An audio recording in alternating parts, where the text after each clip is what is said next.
안녕하십니까. 충신대학교 신학대학원 명예교수 박용규입니다. 추수감사절의 유래가 어떻게 될까요?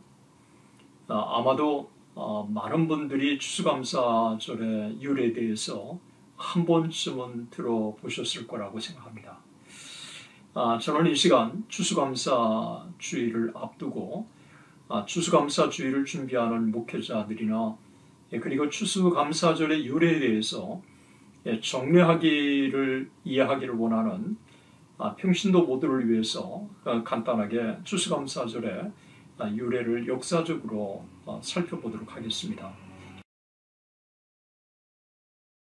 1620년 9월 102명의 승객을 태운 메이플라워호는 영국 플리머스를 출발합니다. 이 배에는 신앙의 자유를 찾아 신대륙으로 향하는 분리주의 청교도들이 타고 있었습니다. 102명 중에는 남자는 78명이었고 여자는 24명이었습니다.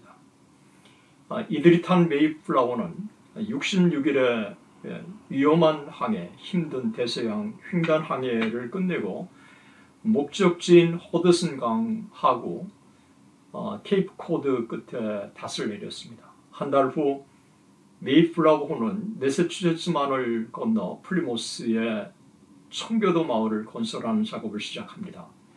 그곳에서 청교도들은 현재 널리 알려진 대로 플리모스에 정착했습니다. 1620년 첫 번째 혹독한 겨울 내내 대부분의 식민지 주민들은 배에 남아서 기아와 영양실조, 괴혈병, 전염병으로 심한 고통을 받습니다.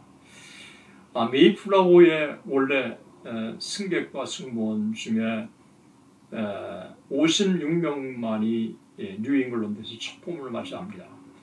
거의 반이 세상을 떠나는 것입니다. 1621년 3월에 남은 정착민들은 해변으로 이동했고 그곳에서 놀랍게도 아베나키 부족이 방문해서 영어로 자신들에게 인사를 건넵니다.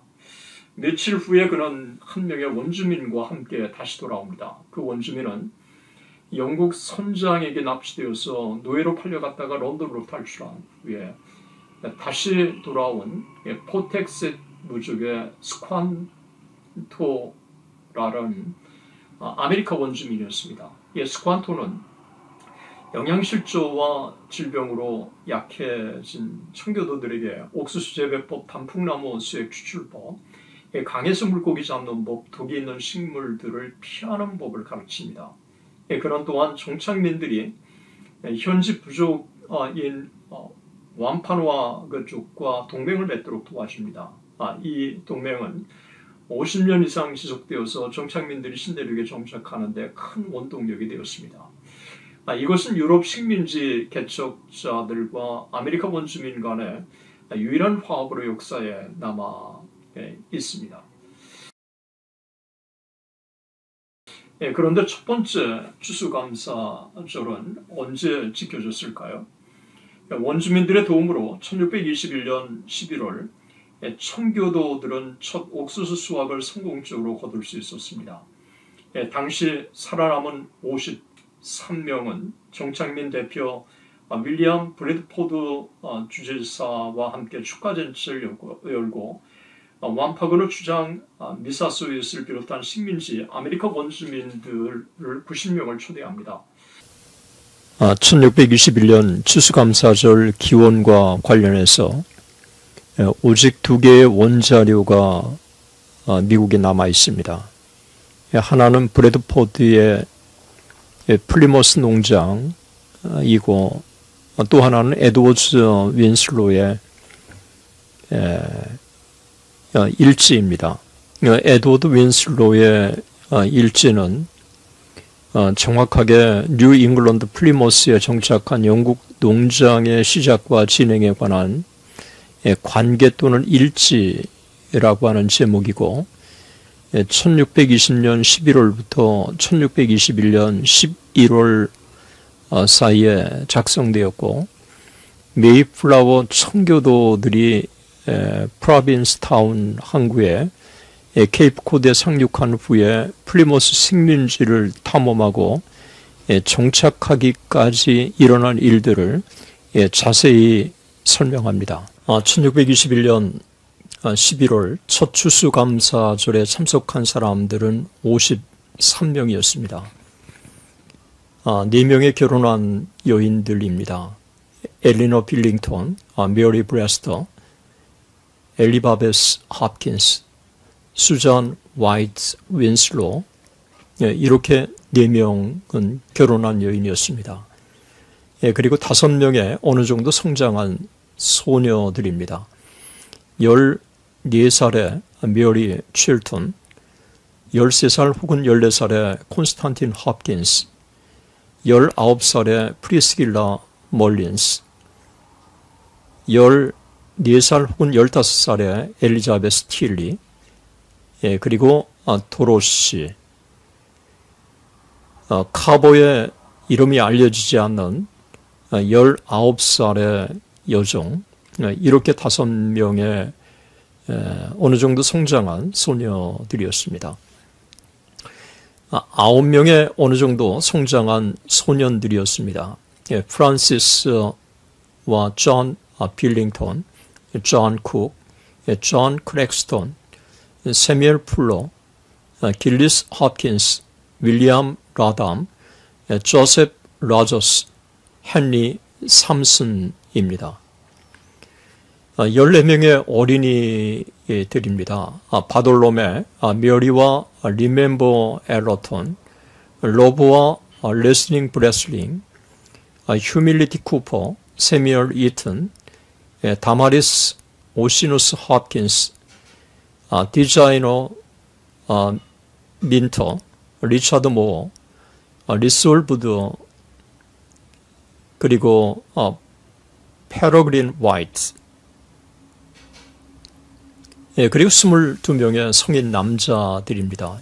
존 알든, 아이삭 엘러튼, 존 빌링턴, 윌리엄 브래드포드, 윌리엄 브레스터, 피터 브라운, 프란시스 쿡, 에드워드 도티, 프란시스 이튼, 풀스네임이 알려지지 않는 엘리, 세미얼 풀러, 리차드 가디너, 존 굿맨, 스티븐 홉킨스, 존 하울랜드, 에드워드 레스터, 조지 소울, 밀스 스탠듀시, 윌리엄 트레버, 리차드 워런, 에드워즈 윈슬로, 길버트 윈슬로, 이렇게 53명이 1621년 11월 첫 추수감사절에 참석한 사람들이었습니다. 첫 추수감사절의 상황을 알려주는 윌리엄 브래드포드의 플리모스 농장에 그는 이렇게 기록했습니다. 이제 그들은 얼마 안 되는 수확물을 모아 겨울에 대비하여 집과 거처를 준비하기 시작했고 모두 건강과 기력이 회복되었으며 모든 것이 풍족했습니다. 어떤 사람은 외국 일에 종사했고 다른 사람들은 대구와 농어와 다른 물고기를 잡는 어업에 종사했으며 그것들을 잘 비축하여 모든 가족이 각자의 몫을 챙겼습니다. 여름 내내 부족함은 없었습니다. 이제 겨울이 다가옴에 따라 새를 저장하기 시작했는데 이곳은 사용할 수 있을 때 그 수가 많았습니다. 그러나 나중에는 그 수가 점차 감소했습니다. 그리고 물새 외에도 야생 칠면조가 많이 있었는데 그 중에는 사슴, 고기 등도 많이 가져갔습니다. 게다가 그들은 한 사람에게 일주일에 한 끼 정도 또는 수확 이후에 인디안 옥수수를 그 비율에 맞게 배급했습니다. 그 때문에 많은 사람들이 나중에 이곳 영국에 있는 친구들에게 자신들의 풍요로움에 대해 대부분 거짓이 아닌 진짜 보고인 편지를 쓰게 되었습니다. 에드워즈 윈슬로우는 1622년 플리머스 청교도 일기인 무어관계에서 다음과 같이 기록하고 있습니다. 우리의 추수가 끝나자 우리 총독은 4사람을 새 사냥에 보냈습니다. 우리가 수고한 열매를 모은 후에 특별한 방식으로 함께 기뻐할 수 있도록 하기 위해서였습니다. 그들 네 사람은 하루에 옆에서 약간의 도움을 받아 거의 일주일 동안 동료들을 위해 봉사하면서 많은 양의 새를 잡았습니다.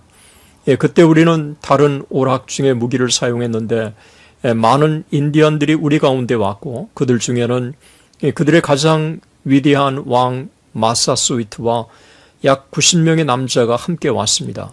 우리는 그들에게 3일 동안 접대하고 잔치를 베풀었습니다. 그들은 나가서 사슴 5마리를 잡아 우리 농장으로 가져와 우리 총독과 선장과 다른 사람에게 선물했습니다. 그리고 비록 지금처럼 항상 풍족하지는 않지만 하나님의 선하심으로 인해 우리는 부족함이 전혀 없습니다. 그래서 여러분이 우리의 풍족함에 동참해 주기를 자주 바랍니다. 당시 어떤 양식과 음식이 가능했는지 많은 추론을 할 수 있습니다. 그런데 1621년 당시 음식과 양식이 어떤 것이었는지를 알려주는 당시 편지의 기록이 있습니다. 이 편지는 해밀턴이 1621년 11월 21일 자신의 영국에 있는 사촌에게 보낸 편지입니다. 뉴 잉글랜드의 플리모스에 도착했을 때 우리는 모든 친구와 농장주들이 건강이 양호하다는 것을 알게 되었습니다. 인디언들은 우리 주위에 평화롭고 우호적입니다. 그 나라는 매우 쾌적하고 온화하며 다양한 종류의 포도나무가 풍성하게 자생적으로 많은 열매를 맺습니다. 마찬가지로 호두, 밤, 작은 견과류 및 자두도 있으며 다양한 꽃, 뿌리 및 허브가 있어 건강에 좋고 유익합니다. 구스베리와 딸기가 더 많은 곳도 이곳처럼 더 좋은 곳도 없을 것입니다. 영국에 있는 모든 종류의 목재가 땅을 덮고 있어 다양한 종류의 짐승과 칠면조, 메추라기, 비둘기, 자고새의 큰 무리가 이곳에 있습니다. 물고기, 가금, 비버, 수달이 풍부한 큰 호수가 많이 있습니다. 강과 섬이 가장 유용한 종류의 다양한 야생주류를 제공하는 것처럼 바다는 우리에게 모든 훌륭한 종류의 바다 물고기를 풍성하게 제공합니다. 우리가 생각하는 대로 광산을 발견했습니다. 그러나 우리가 아는 참 질이나 그리고 또 품질은 알 수가 없을 것 같습니다. 사람이 원하는 대로 좋은 땅에 심는다면 인디안 옥수수보다 더 좋은 곡물은 없을 것입니다. 우리는 모두 자유를 소유한 자들입니다. 집세 때문에 우리가 괴롭힘을 받지 않아도 됩니다. 그리고 우리가 가지고 있는 모든 좋은 축복들 중에서 우리가 받아야 할 시기에 열거한 것들도 있습니다. 우리 동료들 대부분은 매우 종교적이며 정직한 사람들입니다. 매 주일마다 하나님의 말씀을 우리는 성실하게 배우고 있습니다. 그래서 나는 여기서 만족한 삶을 영위하고 있습니다. 나의 아내와 아이들을 나에게 보낼 수 있도록 당신께서 친절하게 배려해 주시기를 원합니다. 영국에 있는 모든 친구들도 저와 함께 이곳에 있으면 좋겠습니다. 이제 저는 쉬겠습니다. 당신의 사랑하는 사촌 윌리엄 힐턴. 이것이 미국에서 널리 인정을 받고 있는 신대륙에서의 최초의 추수감사절의 유래입니다. 오늘날 미국에서 최초의 추수감사절로 기억되는 이 축제는 3일간이나 축제가 계속된 것입니다. 1623년 청교도들은 한 해 수확을 기념했던 긴 가뭄의 종식을 기념하기 위해서 7월 달에 두 번째 추수감사절 행사를 갖습니다. 이 추수감사절에 금식을 하고 하나님 앞에 한 해 동안 하나님께서 은혜를 베풀어 달라고 하는 그런 간절한 기도와 함께 추수감사절을 지키게 되고 그 해에 하나님의 은혜 가운데 그래도 어느 정도 추수를 보게 됩니다. 순례자들은 14일 동안 상쾌한 비가 내린 후 금식하면서 1623년에 진정한 추수감사절 행사를 가졌습니다. 그 결과 더 많은 수확을 거둘 수가 있었습니다. 윌리엄 러브는 이 추수감사절이 더 많은 식민지 주민을 태운 보급선이 도착하기 하루 전, 그러나 가을 수확 전인 1623년 7월 30일 수요일에 이루어졌다고 계산합니다. 러브의 의견에 따르면 이 1623년 추수감사절은 이 행사를 인정하는 조례가 교회가 아닌 시민 당국 브래드포드 주지사로부터 내려졌기 때문에 중요하고, 이는 뉴 잉글랜드에서 추수감사절에 대한 최초의 인준 가능성이 높습니다. 거의 재앙에 가까운 가뭄 이후에 1623년 가을을 수확을 언급하면서 브래드포드는 다음과 같이 썼습니다. 그 후에 주님께서는 그들에게 맑고 따뜻한 날씨와 함께 적절한 소나기를 보내시어 그분의 축복을 통해 풍성하고 넉넉한 수확을 거두게 하셔서 적지 않은 위로와 기쁨을 주셨습니다. 그 자비로 인해 그들은 편리한 때에 감사의 날을 따로 정했습니다. 이때 추수 때가 이르렀고 이제 기근 대신에 하나님께서 그들에게 풍족하게 주셨으니 그들이 하나님을 찬송하였습니다. 그리고 그들의 특별한 경작의 효과가 결실로 잘 나타났습니다. 왜냐하면 모두가 꽤 잘, 그래서 오늘날까지 그들 사이에는 어떤 일반적인 궁핍이나 기근도 없었기 때문입니다. 추수감사절 공휴일의 유래입니다. 그렇다면 추수감사절이 언제 공휴일로 지정되어 지켜졌을까요?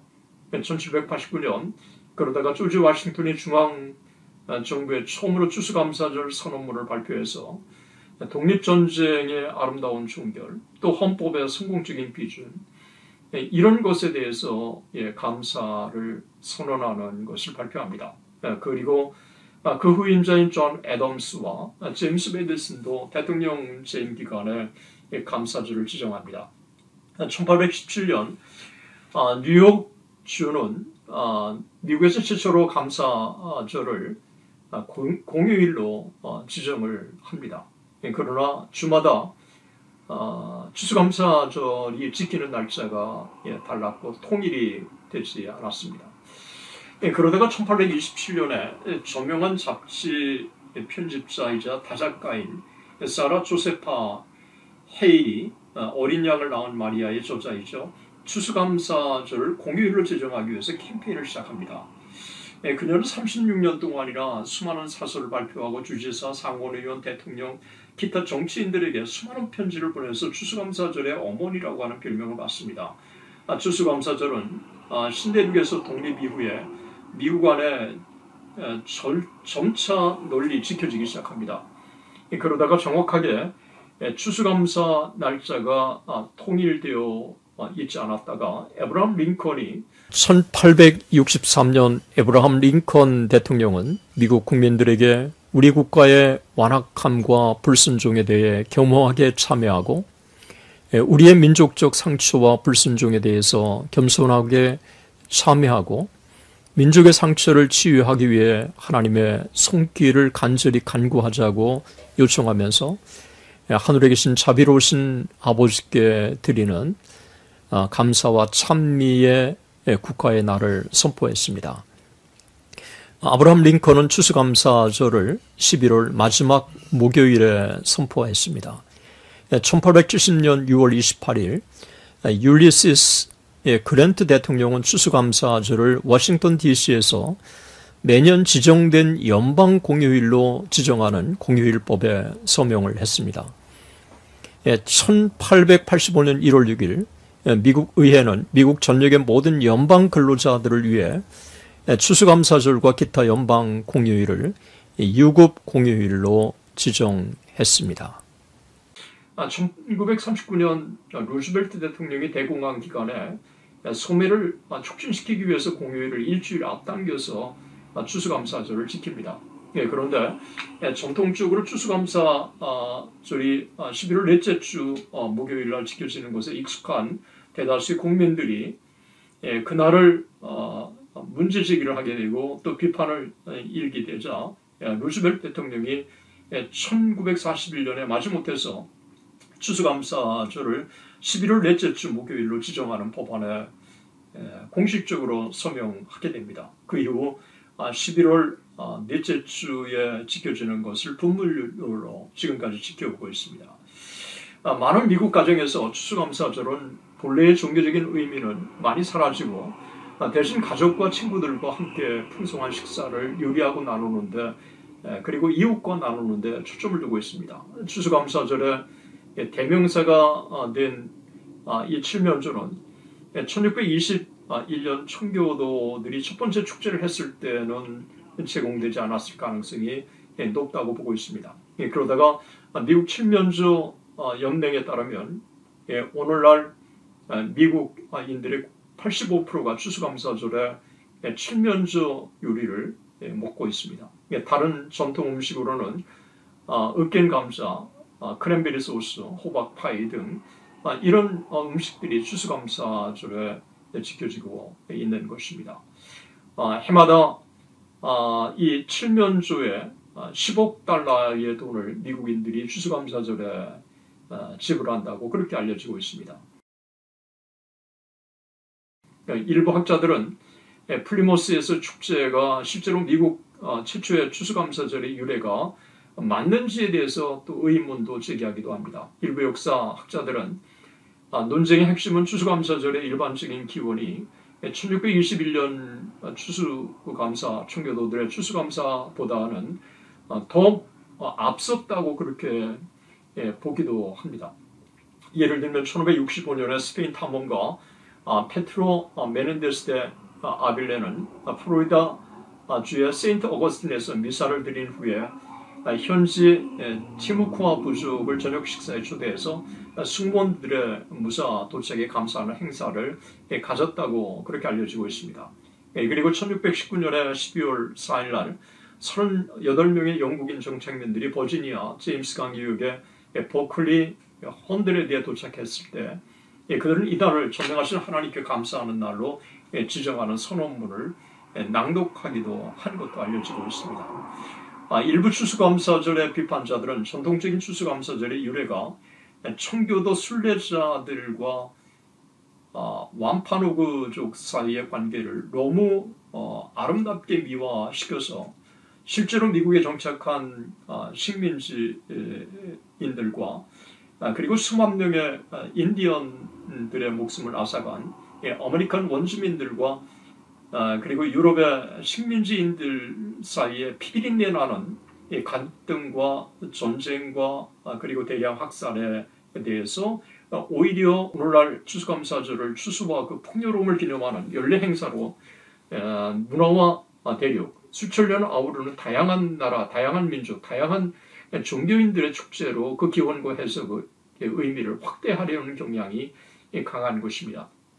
고대에는 이집트, 그리스 그리고 로마인들이 가을 추수 후에 잔치를 베풀고 신에게 경의를 표한 것입니다.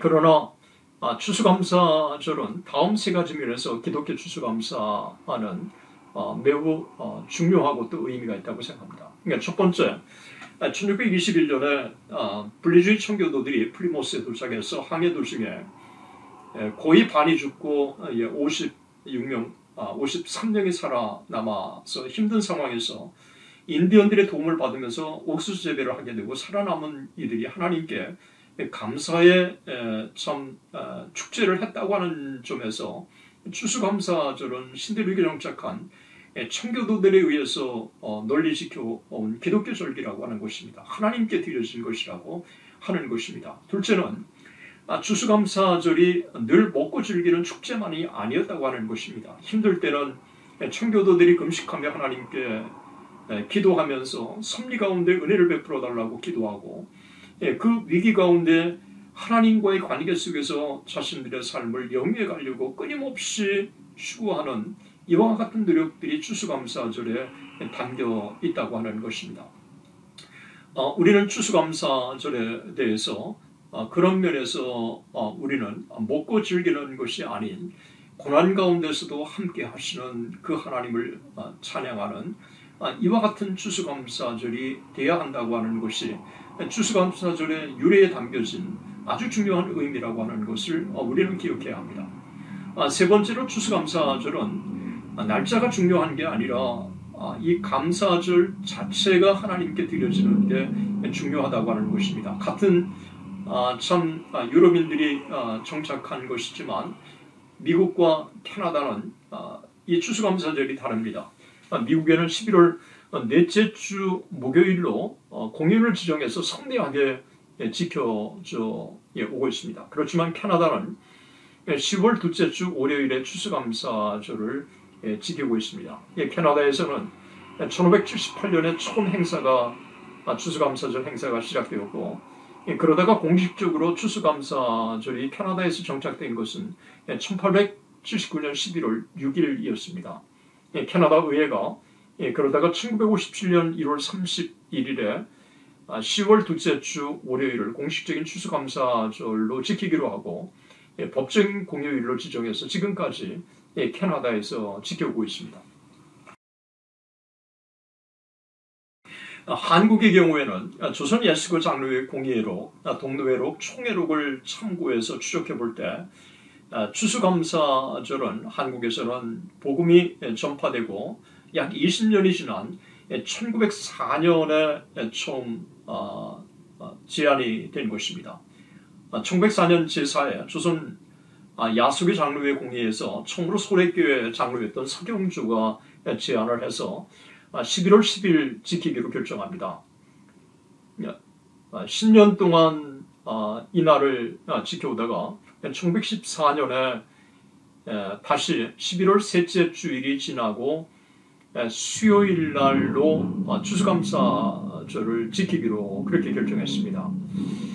그런데 한 가지 분명한 것은 미국과 캐나다에서는 추수감사주일이 11월 넷째 주 목요일 날 공휴일로 지켜지고, 그리고 캐나다에서는 10월 둘째 주 월요일 날 지켜져 오고 있어서 사실 종교적인 의미는 너무 많이 퇴색한 상황이었습니다.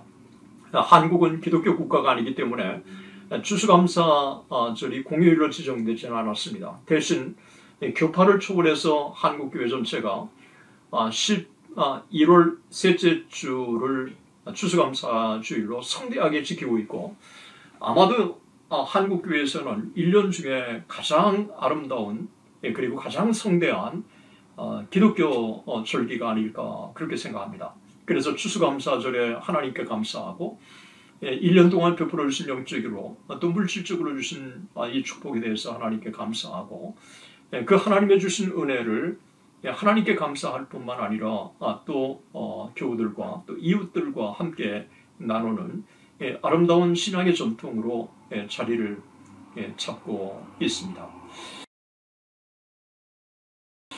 이제 곧 추수감사 주일이 다가옵니다. 어떻게 우리가 추수감사 주일을 지킬까요? 우리가 하나님께 추수감사 주일로 지키면서 저는 여러 성경 구절들 중에 에베소서 5장 20절은 상당히 중요한 하나님의 말씀이라고 생각합니다. 범사에 우리 주 예수 그리스도의 이름으로 항상 아버지 하나님께 감사하며, 그리스도의 인의 감사는 범사 감사, 항상 감사입니다. 우리에게 주어진 모든 것이 하나님께 감사의 조건이라고 하는 것입니다. 좋은 일도 감사, 굳은 일도 감사, 그리고 고난도 감사, 기쁨도 감사여야 한다는 것입니다. 두 번째는 항상 감사라고 하는 것입니다. 좋은 일이 있을 때만 감사하는 게 아니라 어떤 환경에서도 우리는 항상 믿음의 사람들은 감사해야 한다는 것입니다. 미국에서 D.L. 무디가 자기가 섬기는 교회가 화재가 났을 때 활활 타오르는 교회를 보면서 하나님 감사합니다. 하나님 감사합니다. 그렇게 고백을 했습니다. 그런데 이 사실이 알려지면서 많은 사람들이 이 D.L. 무디의 섬기는 교회의 안타까움을 듣고 hon국을 해서 D.L. 무디가 섬기는 교회는 더 아름다운 교회로 세워질 수 있었습니다. 저는 지금까지 신앙생활을 하면서 기도가 막힐 때가 있습니다. 더 앞으로 기도가 나가야 하는데 더 이상 기도가 막혀서 나가지 못할 때가 있습니다. 그럴 때 저는 지금까지 하나님께서 제게 베풀으신 은혜가 얼마나 감사한지, 이것도 감사하고 또 저것도 감사하고 또 이것도 감사하고, 그러면서 하나님께서 제게 주신 이 감사의 조건들을 하나 둘 계속 하나님께 감사하다 보면 기도의 문이 열리는 것을 발견할 수 있습니다. 빌립보서 4장에도 우리에게 분명하게 말씀하고 있습니다. 아무것도 염려하지 말고 오직 기도와 간구로 너의 구할 것을 감사함으로 하라. 그리하면 모든 지각에 뛰어난 하나님의 평강이 너의 마음과 생각을 지키시리라. 끝까지 시청해 주셔서 감사합니다. 하나님의 은혜가 여러분들과 여러분의 가정과 여러분의 자녀들과 또 여러분이 섬기는 교회에 충만하시기를 주님의 이름으로 간절히 축원합니다. 대단히 감사합니다.